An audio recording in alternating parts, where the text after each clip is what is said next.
Le président sud-africain Cyril Ramaphosa a annoncé la tenue d'une convention nationale le 15 août 2025 visant à relancer un dialogue national élargi. Cette initiative s'inscrit dans un contexte de fortes inégalités sociales, de chômage de masse, de criminalité persistante et de corruption systémique. L'objectif principal est de mobiliser toutes les forces vives du pays, représentants politiques, civils, religieux, traditionnels et économiques, pour bâtir un consensus autour de la vision 2030 et insuffler un nouveau dynamisme au plan national de développement de l'Afrique du Sud.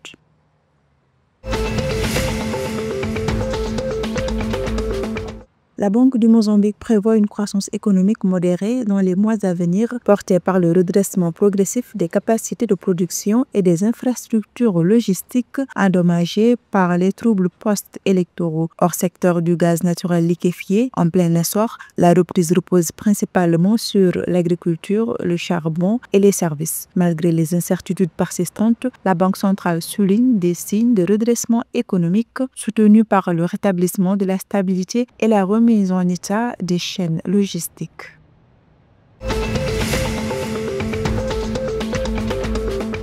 La mine d'or Eureka, située dans le district de Gourouvé, au Mozambique, poursuit une ambitieuse campagne d'expansion. Dans le cadre de ses initiatives de responsabilité sociale et de développement communautaire, l'entreprise a déjà construit 53 maisons pour reloger les familles déplacées par ses activités. Ce programme de réinstallation s'accompagne également d'investissements dans les infrastructures éducatives locales. En 2024, la mine a dépassé ses objectifs de production, atteignant 1800 kg d'or contre 1700 kg prévus.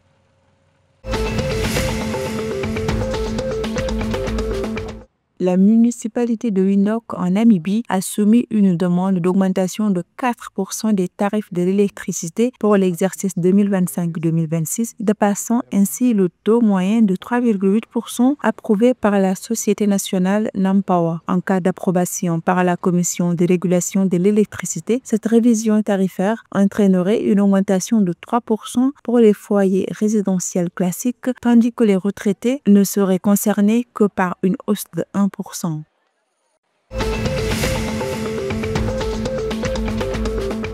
L'équipe masculine angolaise de basketball Petro Luanda s'est qualifiée pour la finale de la Basketball Africa League BAL 2025 après avoir largement dominé la formation égyptienne d'Ittihad Alexandrie sur le score de 96-74 le mercredi 11 juin 2025 au Sunbet Arena de Pretoria en Afrique du Sud. Tenant du titre, les champions angolais tenteront de conserver leur couronne continentale samedi 14 juin face à Al Ahly Tripoli représentant la Libye.